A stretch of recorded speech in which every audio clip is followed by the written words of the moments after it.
দাহিয়াতুল কলবি বিশ্বনবীকে লক্ষ্য করে বলে, হুজুর আমি জীবনে এমন অন্যায় করেছি, এমন অপকর্ম করেছি, ওগো হুজুর জানি না আমার রব আমাকে ক্ষমা করবেন কিনা। ও দাহিয়াতুল কলবি, তুমি কি অপরাধ করেছো, কি অন্যায় কাজ করেছো, কি অপকর্ম করেছো? দাহিয়াতুল কলবি ডেকে বলেন, ইয়া রাসূলুল্লাহ, ইয়া হাবিবাল্লাহ,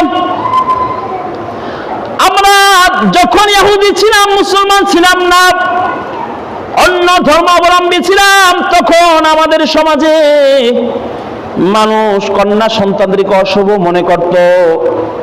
আমি আমার কন্যাকে অশুভ মনে করে জীবিত দাফন করেছিলাম। কি বলো, কিভাবে, কি সম্ভব? বলে, ইয়া রাসূলুল্লাহ, ইয়া হাবিবাল্লাহ, আমার স্ত্রী যখন গর্ভবতী, আমি তখন বাণিজ্যের উদ্দেশ্যে সিরিয়া ভ্রমণ করেছিলাম, প্রায় 3-4 বছর ওখানে ব্যবসার কাজে ছিলাম। আমার স্ত্রী গর্ভবতী রেখে আমি চলে গিয়েছি। আমার স্ত্রী ইতিমধ্যে সন্তান ভূমিষ্ঠ করেছেন, একটা ফুটফুটে কন্যা সন্তান। আমার স্ত্রী আমার কন্যা সন্তানের মুখের দিকে তাকিয়ে খুব মায়া লাগলো। তিনি মনে মনে মনস্থ করলেন, আমার এই কন্যা সন্তানকে মারতে দিব না, এই কন্যা সন্তানকে আমি লালন পালন করব। ওগো নবী, আমার স্ত্রী আমার এই কন্যা সন্তানকে লালন পালন করা শুরু করলেন। আমি কয়েক বছর পরে এসে আমার বাসায় যখন দেখতে পেলাম একটা ফুটফুটে কন্যা সন্তান, কি মায়াবী চেহারা, কি সুন্দর রমণী সুন্দরী।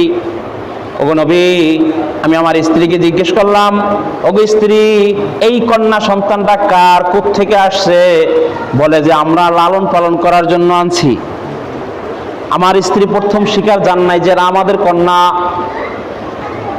হুজুর, আমার এই কন্যার সন্তান, যখন আমি তার চেহারার দিকে তাকিয়েছিলাম, আমার কেমন যেন একটু মায়া লেগেছে, কেমন যেন একটা ভালোবাসা কাজ করেছে।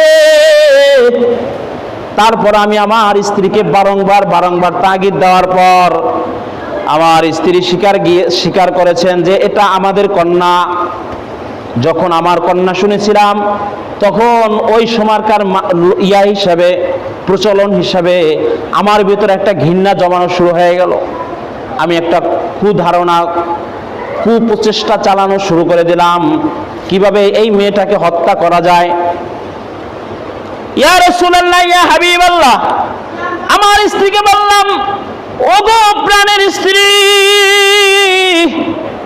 এই মেয়েটাকে একটু সজ্জিত করে দাও, সাজিয়ে দাও। আমি এই মেয়েটাকে নিয়ে আমি ভ্রমণে যাব, সফরে যাব, ঘুরতে যাব, কাজে আমার এই মেয়েটাকে একটু আমাকে সাজিয়ে দাও, আমার কাছে যে আমি ঘুরতে নিয়ে যাব। তখন এই বাবার কাছে মেয়েটাকে সুন্দর করে সাজিয়ে মা দিলেন। মার বুঝতে পারেন নাই, বাবার মনের ভিতরে খারাপ ধারণা, চিন্তা ভাবনা রয়েছে। মা সুন্দর করে মেয়েকে সাজিয়ে বাবার সাথে দিলেন। বাবার সাথে কথা বলতে বলতে মেয়ে যাচ্ছেন, হেঁটে হেঁটে যাচ্ছেন। মেয়ে লক্ষ্য করতেছেন বাবা লোকালয় ছেড়ে পাহাড়ের গহীন জঙ্গলের ভিতরে প্রবেশ করেছেন, যেখানে মানুষের কোনো আনাগোনা নাই, মানুষের কোনো কথাবার্তা নাই, চলাফেরা নাই। মেয়ে বাবাকে জিজ্ঞেস করে, বাবা কোথায় নিয়ে যাচ্ছেন আমাকে, কোথায় ঘুরতে নিয়ে যাবেন? এটা তো নির্জন এলাকা, চলে আসছি, কোনো মানুষ নাই, লোকালয় নাই, লোক শূন্য, মানুষ শূন্য এলাকা। ওগো আব্বাজান, আপনি আমাকে কোথায় নিয়ে যাচ্ছেন? বলে যে আর একটু সামনে আসো। ওই কাপুরুষ, ওই কুলাঙ্গার বাবা, যদিও পরবর্তীতে মুসলমান হয়েছেন। দাহিয়াতুল কলবি বলেন, হুজুর আমি আমার মেয়ের জন্য অনেক আগ থেকে ওখানে গর্ত করে রেখেছিলাম তাকে হত্যা করার জন্য। আমি যেতে যেতে যেতে যেতে যখন ওই গর্তের কাছে গেলাম, আমার মেয়ে গর্ত থেকে বুঝতে পারলো আমার বাবা আমাকে রাখবেন না, আমাকে হত্যা করে ফেলবেন। তখন আমার মেয়ে আমার 2 পা জড়িয়ে ধরে হাউ মাউ করে কাঁদতেছেন আর বলেন, বাবা আমাকে আজকের জন্য রক্ষা করেন, আমার জানটা ভিক্ষা দেন। আপনাকে আর বাবা হিসেবে পরিচয় দেব না, আপনাকে আব্বু বলবো না, বাবা বলবো না। ইয়া রাসূলুল্লাহ, ইয়া হাবিবাল্লাহ, তথাপিও আমার হৃদয়ে একটু ভালোবাসা কাজ করলো না। আমি প্রচলন অনুযায়ী আমার ভিতরে ঘৃণাই লালন করলাম।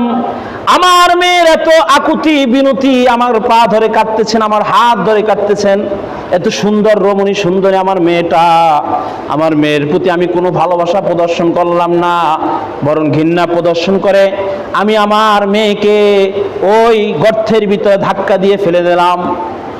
আমি এখনো মাটি দেই নাই, আমার মেয়ে গর্তের ভিতরে হাউমাউ করে কাঁদতেছেন, তার কান্নায় কেমন যেন আকাশ পাতাল ভারী হয়ে গেছে।